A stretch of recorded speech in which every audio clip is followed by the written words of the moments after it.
আসসালামু আলাইকুম everyone. Delicious by সামিরার আজকের পর্বে আপনাদেরকে দেখাবো খুবই মজাদার অ্যান্ড হেলদি একটা ডেজার্ট। আপনারা চাইলে কিন্তু বাসায় গেস্ট আসার আগের দিন রাতে এটাকে বানিয়ে ওভারনাইট ফ্রিজে রেখে দিতে পারবেন। এই ডেজার্টটা বানাতে কিন্তু খুবই অল্প সময় লাগে, আর সাথে কালারফুল হওয়ার কারণে বাচ্চারাও অনেক লাইক করবে। সো আর কথা বাড়াবো না, লেটস সি আমি ডেজার্টটাকে কিভাবে বানালাম।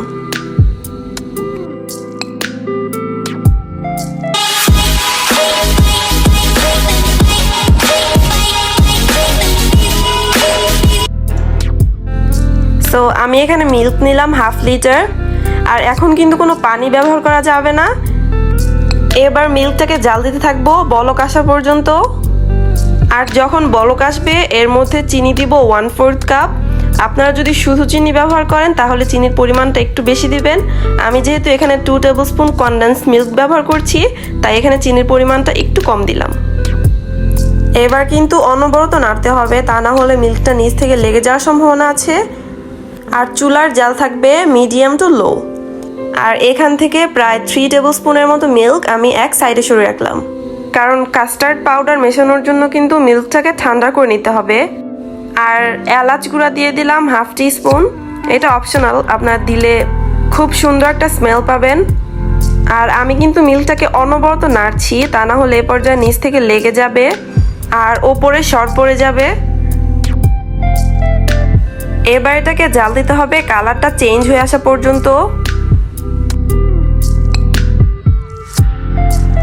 প্রায় 20 মিনিটের মতো জাল দেওয়ার পর যখন দেখবো এটার কালারটা একটু চেঞ্জ হয়ে এসেছে, তখন এবার আগে থেকে যে ঠান্ডা করে রেখেছিলাম মিল্কটা, ওটার মধ্যে 2 টেবিলস্পুন কাস্টার্ড পাউডার দিলাম। আপনারা যদি একটু ঘন পছন্দ করেন তাহলে আর একটু কাস্টার্ড পাউডার দিতে পারেন, কিন্তু আমার কাছে ডেজার্ট একটু থিকনেস কম হলে খেতে ভালো লাগে।